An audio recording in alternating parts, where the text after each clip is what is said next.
So we really felt like that the market's saying, hey, we need to take a step back here and change the way we think about breeding the cow to increase protein percentages.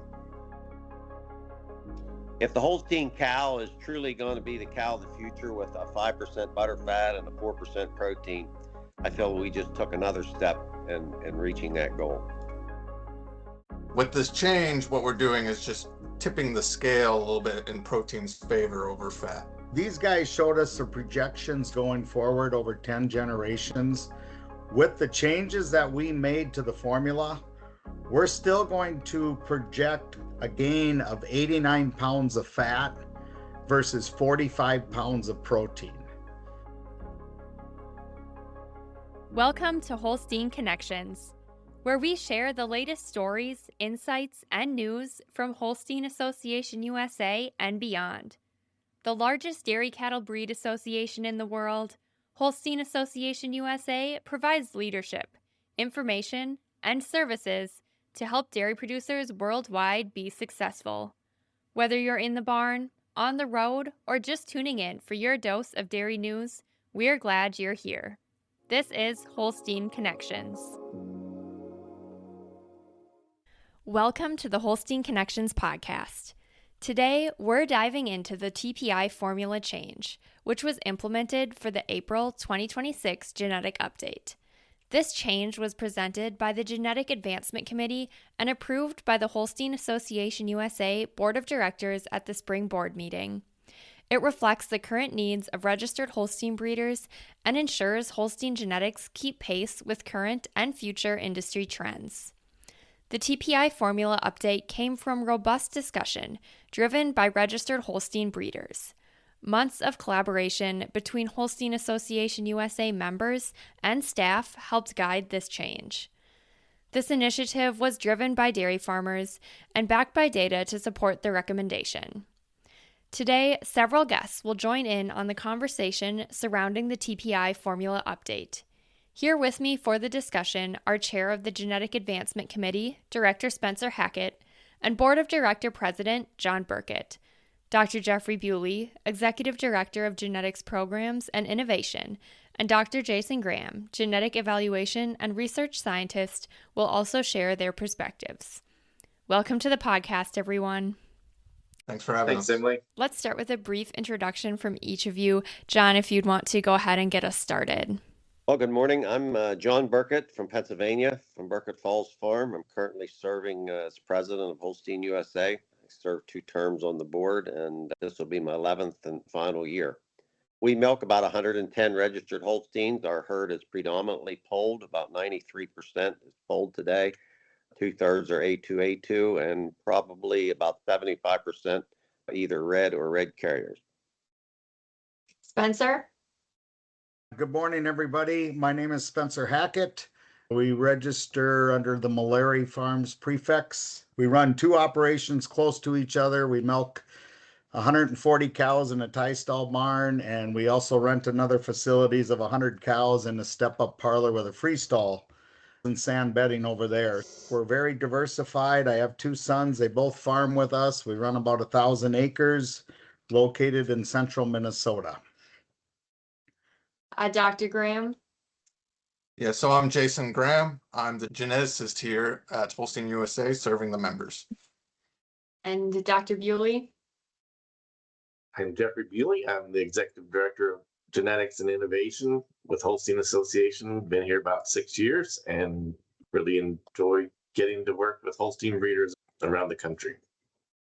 Awesome. Thanks all for being here. As our listeners can hear, we have a great representation of both members and Holstein staff here today. Let's start with an overview of the TPI formula change itself. Dr. Bewley, could you please outline what's changed in the updated TPI formula? Sure. So basically, we made one relatively simple change to the TPI formula in that we shifted the weights for fat and protein. So we changed the weight on protein from 19 to 24, and then we changed the weight on fat from 19 to 14. The total emphasis on production in the TPI formula remains at 38%, we just shifted some of the weight from fat to protein. And basically, this is because of some underlying market signals indicating that the demand for protein is increasing. And we felt like it was time to respond to that market signal. This TPI formula change is very in line with the current industry trends, as you mentioned, Jeffrey. Would you want to dig into that a little bit more and maybe explain to us too how the current fat to protein ratio of milk produced by US registered Holsteins compares to the rest of the world as well? Sure.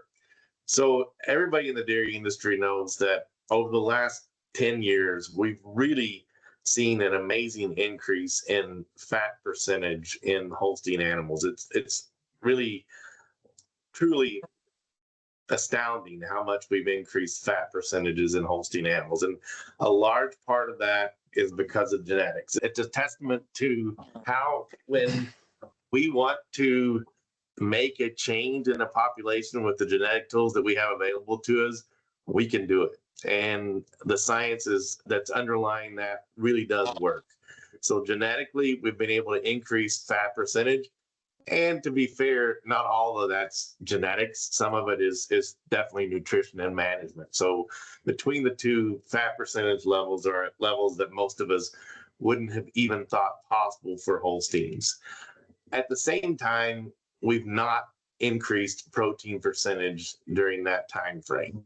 So that's changed the fat to protein ratio. And we've done that at a different rate than the rest of the world. So our fat to protein ratio has actually increased over the last decade, whereas we look at other countries, other parts of the world like the European Union or New Zealand, they basically held steady. So that kind of puts us at a little bit of a competitive disadvantage on the world market from a fat to protein ratio. Similarly, some of the other breeds have maintained fat protein ratios, whereas we've actually changed our fat to protein ratio. And the reason why the ratio is really important is because of cheese production. The fat to protein ratio, actually in the cheese world, they think about it, the protein to fat ratio should be around 0.8. And we've actually gone quite a bit below that in the last few years. So from a cheese production perspective, the protein to fat ratio isn't really where it needs to be. And we're actually starting to see some feedback in the marketplace where farmers aren't getting additional payments for fat percentages above a certain level. So we really felt like that the market's saying, hey, we need to take a step back here and change the way we think about breeding the cow to increase protein percentages. So Spencer and John, as registered Holstein breeders, is this trend something that you're seeing within your own herds and farms as well? Yes, definitely. I always watch our local co-op, so it gives me a really good basis on pushing 10 million pounds of milk a day in our area, so to speak. I was around on this committee when 2019 we made the swing to try to level off the playing field. We were always looking at different parts of the country. We're paying different for protein and fat. So it was actually Tom Lauer's idea and a great one at the time. Let's just level them out and leave it status quo, so to speak, at the 19 and 19. I went back and did some looking. We've gone from a 375 up here at the co-op to a 464 on butterfat. That's the average of the silos at the plant on that many pounds. Personally, my herd, we always run a little bit higher than that even. We were running 4.0 back in 19, and today we're pushing a 4.8 on what we're getting paid for at the creamery. So that spread has really widened as we're producing all kinds of pounds of fat, which is great. I love the diversity in our genetics yet that we can go ahead and tweak the formula, so to speak. And I'm just going to call this a tweak. It may appear to be like a big shift, but I'm trusting our geneticist team. And when they tell me over the next 10 generations, we're only going to move it this far, it looks like a lot. but the gains we're going to make go in the right direction are very minimal over the next couple generations. How about for you, John? Well, I agree with a lot of what Spencer said. Not much has changed in our herd. I mean, I consider the action that we took more of a refinement, maybe than anything else. A slight shift in positioning us to be more in tune with current market demands. Protein demand is certainly outpacing protein production, while butterfat still keeping up or being produced at a surplus. However, that don't necessarily mean that butterfat isn't important. Our own herd here, just to file a disclaimer, I mean, we don't get paid anything on protein. It's all butterfat. But we're in the minority. We're a fluid market and an ice cream market, so that warrants the compensation for butterfat alone. But what it does mean with butterfat, that protein is in shorter supply, and the protein demand story will continue to be front and center as consumers demand more protein in their diets. And Spencer and John, what are you hearing from fellow breeders? What the Holstein cow can do in terms of the components she can kick out. 2019 was not that long ago. I mean, if you think back, that's only 7 years ago when we made the adjustment to the formula, so to speak. And we're not done seeing the response to that adjustment yet, because we all have pregnant heifers, open heifers, and pregnancies that we selected off of the old system. So I'm curious to see how much higher this thing will go in the next 3 to 4 years yet. You know, it's going to keep moving upward if our sire selection, and I know mine was the same as it was when the adjustments were made, that we may be pushing closer to 5.0 on some of these averages out there in the country. So I believe the growth, and I'm trusting the people we've done our research with. It's going to be in yogurt. It's going to be in protein drinks. Everything was a protein trend driven for us to increase more of the market share out there. And I surely didn't want the Holstein cow not to be involved in being the leader for those adjustments that everybody's looking for. John, how about from your perspective? Well, the feedback that I've received is overwhelmingly in support of what we've done. You know, Holstein members in general, I think they lean on leadership to stay current on market trends and the dynamics and adjust accordingly. And that's exactly what I feel we've done with a modest change that we've made. If the Holstein cow is truly going to be the cow of the future with a 5% butter fat and a 4% protein, I feel we just took another step in reaching that goal. Yeah, and I think you certainly raised some good points with the amount of protein that we see everywhere these days, whether it's in the media or in the grocery store and some of the new products that are coming out. So why does this change make sense for Holstein breeders? You both alluded to it, but is there anything else you want to add to drive home that point? All I'm going to say is, and I agree with John, if 5.0 and 4.0 are goals to shoot for, we're a lot closer to one target than we are on the other. And because the indexes of these animals have really ramped up on pounds of fat, when we're weighing them the same in the formula, those high fat ones really get a lot more emphasis in their numbers and in their indexes, which I think we all can agree we've seen the more concentrated on fat, the bigger the response we got going forward and making progress, moving that bar closer to our end goal. But I agree with John. If we could get these Holsteins to 4.0 protein, man, that'd be something pretty special. Well, and I would just add that, you know, considering that cheese utilizes about half of the U.S. milk supply and it's growing, and the current demand again for additional protein in the human diet is exploding, it just makes sense that dairymen would seize this opportunity. I think it's a great time to be a dairy producer, providing protein and milk, protein and meat. And you can't watch TV today for very long without seeing a commercial geared at additional protein and the GLP-1 but it's going to have an impact on the American consumer. It already has, and I think the sky's the limit as to where it could go. So, as I said, I think we're in a good position in dairy, producing that great product we do, and the demand that the meat side has as well.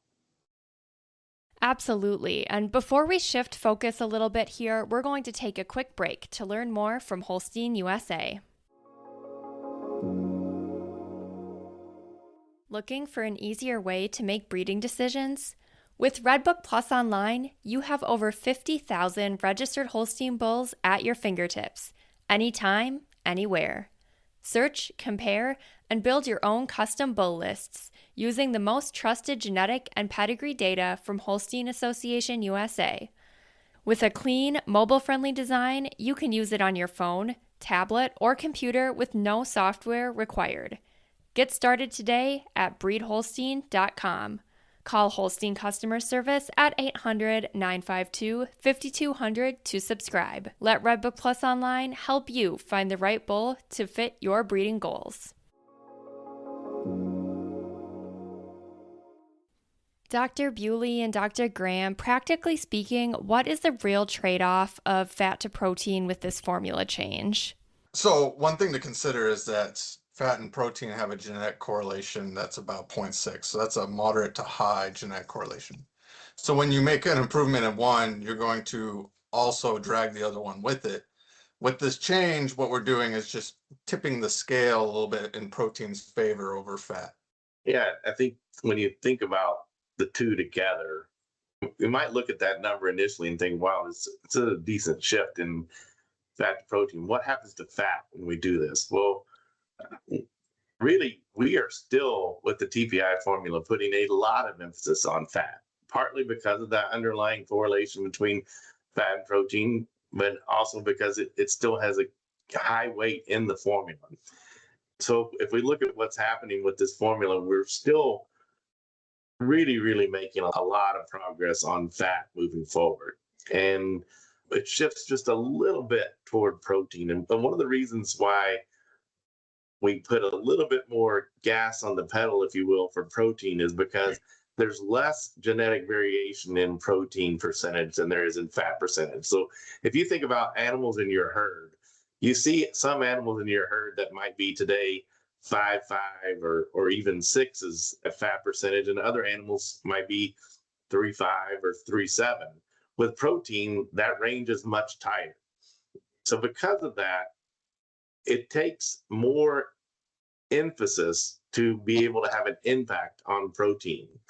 And so that's the other reason why we felt like this was time to do this, is because if we want to make more genetic progress on protein, we need to put a little bit more gas on the pedal for protein. Right. And I think it's been pointed out before, but even though it may look like a big change, it's really just that tweak or refinement. And I think as Jeffrey and Jason just explained, there's good reason for doing it the way that they did it. So Jason, how does this change impact the trajectory of the breed for components for future generations? Talk about what this might look like, not just in the next 1 or 2 generations, but down the line in people's herds. So when we did our forecasting to see how this change would affect comparing to if we kept it the same, what we saw in 10 years, we should see an average gain of about 5 pounds of protein over the 5 pounds less of fat, comparing to if we just kept it the same. These guys showed us the projections going forward over 10 generations. With the changes that we made to the formula, we're still going to project a gain of 89 pounds of fat versus 45 pounds of protein. So when you look at this being a significant adjustment, we're still going to gain 2-to-1 fat over protein when we start to look at the influence this will be, which we only moved it 5 pounds off of the fat level from the previous numbers of 19 and 19. And we took those 5 pounds and put them onto protein. So when people are looking at going forward, we're still going to be gaining at a very fast rate genetically on the fat side of things.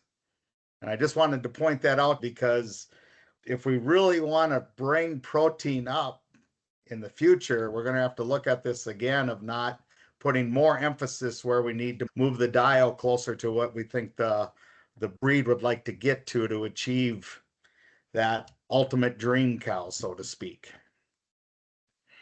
And combined fat and protein stays essentially the same. And Correct. so I think that that's really an important point to consider. Generally speaking, people are paid on components of fat and protein together, and that's still trending the same.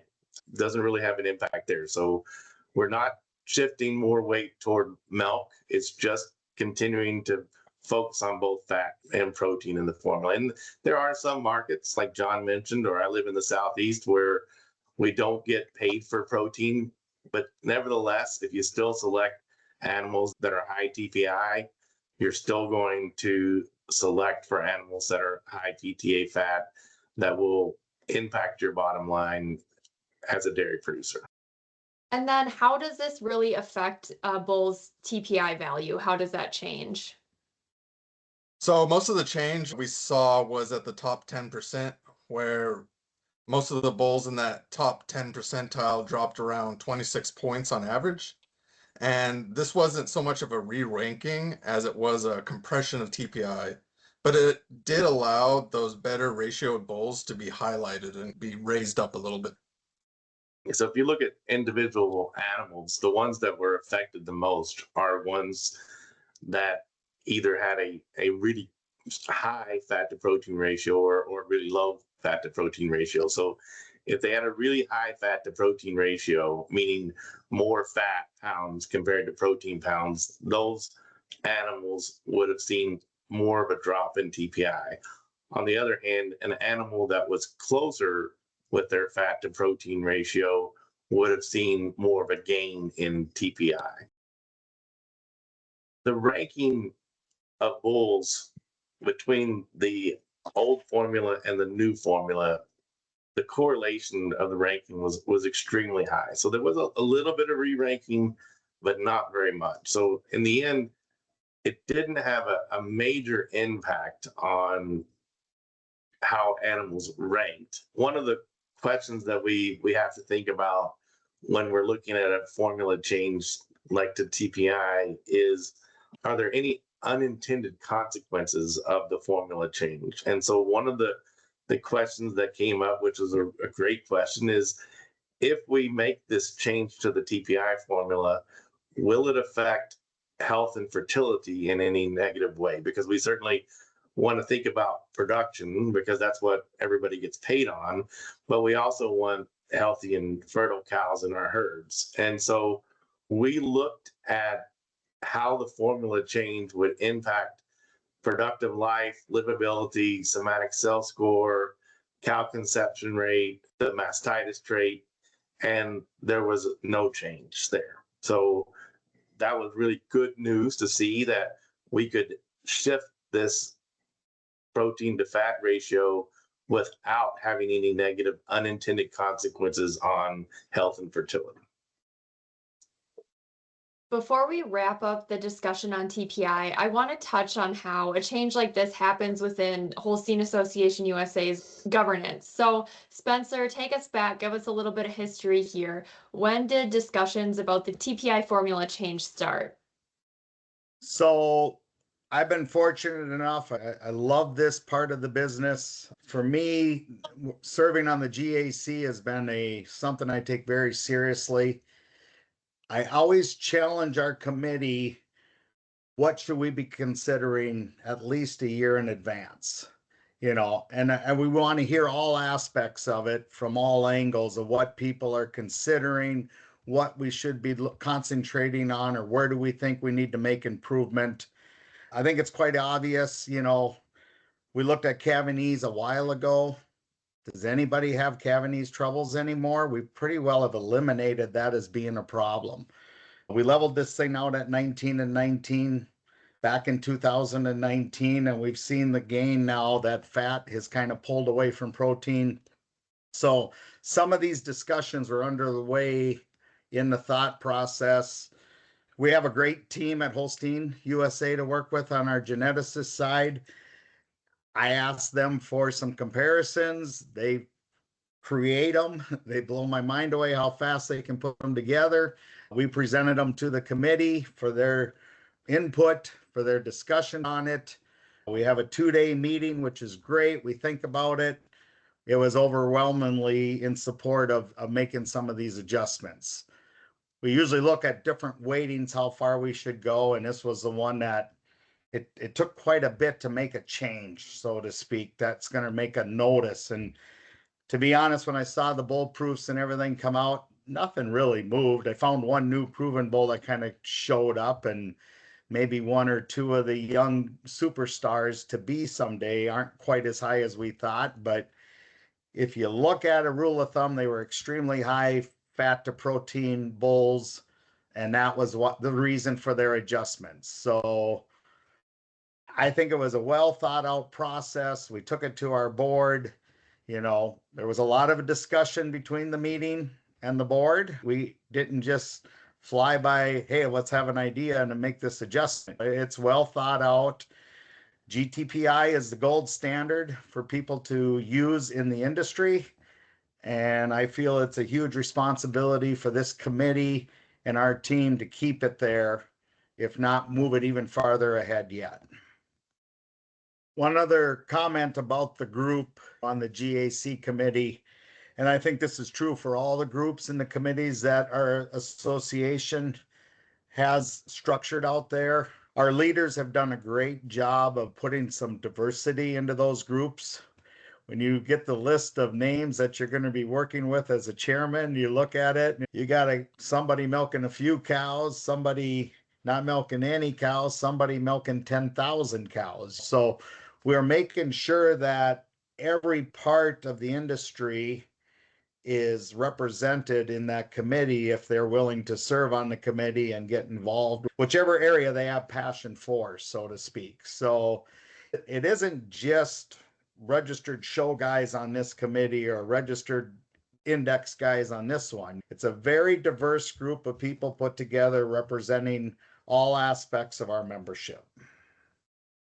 Thanks for sharing how that process works and giving us a little bit of an inside look there, Spencer. I think it's important to recognize that there is a lot of back and forth in different scenarios and situations that are presented and really fully evaluated there. So John, then, can you describe how a suggestion moves from the committee level to then being approved by the board of directors and ultimately implementing that change within our association? Sure. Thanks, Emily, for the question. I'd like to preface my remarks by saying that, anytime there's a change in the TPI formula, it certainly isn't taken lightly or often, because when we do enter into any such discussion like this, we want all hands and all minds on board.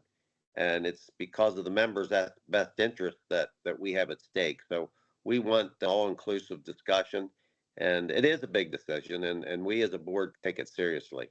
But as Spencer ably said, the discussion generally starts at the Genetic Advancement Committee. It oftentimes comes from members' concerns, bringing it to the attention of someone on the Genetic Advancement Committee. Then the Genetic Advancement Committee, if warranted, it will take that deep dive on the topic, along with the expertise of our genetics team, and thoroughly discuss all the pros and the cons that any change or modification may entail. And I always found it amazing or rewarding or refreshing that, the depth of the conversation and the passion expressed is always most impressive and most professional. And that's always been the case. If voted on and approved by the Genetic Advancement Committee, the proposal is then sent to the full board of directors for their consideration. It generally happens at our next meeting. Then in the meantime, in the spirit of full disclosure, any proposed changes are posted on our website, on Holstein's website, for member consideration and feedback. And we truly want that from our members. We want our members to have a voice in any discussion that could affect their livelihood or their business. So we do welcome that feedback from members. So I think that's something we've done recently, but I think that's certainly a step in the right direction. Finally, then, the full board of directors will take up the issue and again have a thorough and detailed discussion. And then the final discussion, whether to approve or not, rests with the full board of directors of Holstein. So it's a very strategically designed process. It's a well discussed. I mean, we overturn, I think, every stone that could be overturned in any such discussions, but it's all for the betterment of our membership. We generally feel good when we come out of those meetings, right, guys? Yes, we Yes. do. I get Absolutely. excited coming out of those meetings. Even though it's good, you take a few shots from time to time beforehand. But it's all for the good. Well, for me, and I think the interesting thing is it's all breeder driven, and so we listen to our committees and the members to meet the needs of the breed as directed by our breeders, and that's really a neat process to work through.